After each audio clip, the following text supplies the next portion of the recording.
The motto of the DC Self-Defense Karate Association is discipline, respect, positive expectancy. I love it when students progress through my school. To see them more confident, more happy, it's just wonderful.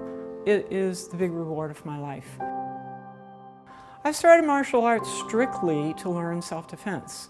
And after I got into it, I only gradually began to realize that the other aspects of martial arts were what really appealed to me, and that's why I've stuck with it for almost 50 years now.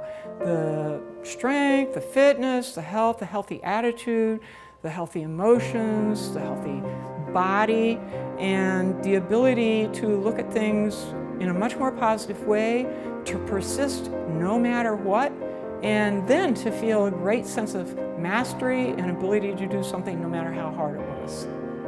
It's more important to me that my students do what's best for them, set their own goals, figure out how to persist in that, figure out how to control their own mental attitude, the things that make them stronger, happier, more resourceful people who also give a lot to the community.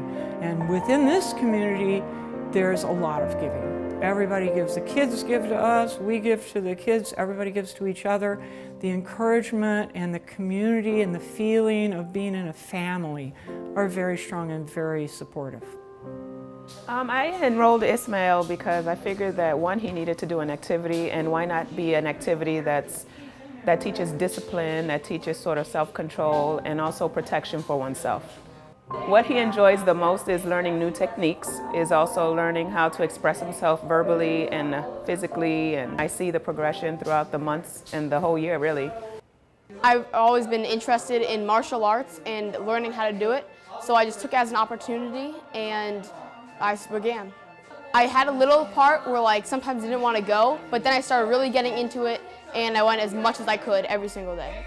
The most valuable thing I've learned is probably how to use what I learned in karate class outside of karate. I've learned to always get my hard stuff done first and to never put it off to the last minute and to take responsibility for what I do. I started training with the Karate Institute when I was 3.5.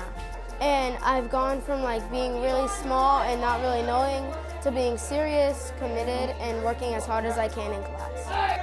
Being young, people think, oh, they don't know much. They always think, they're like, oh, when you're older, you're wiser. So I think learning how to defend myself, other people don't know, so I have the advantage of knowing what will happen if someone comes and attacks me.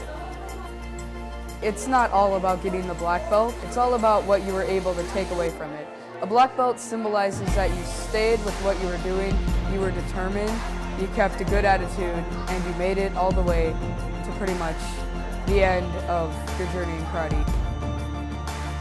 It gives you an idea that if you stick with something, even if you don't know what you're doing to begin with, and you stick with it and you're focused on it and you concentrate and you make an effort, that you can improve and you can get to a level where you're satisfied with your progress. It's so exciting to see them get way past their initial self-concept, way past the limits that they saw for themselves or imagined for themselves. And then when they're proud and strong and capable and more loving and more compassionate, because they don't feel threatened by anybody else's ability and they don't feel second class or second rate. They're great and they know it, and it's wonderful, and it affects their ability to go out and do something else that's hard as well.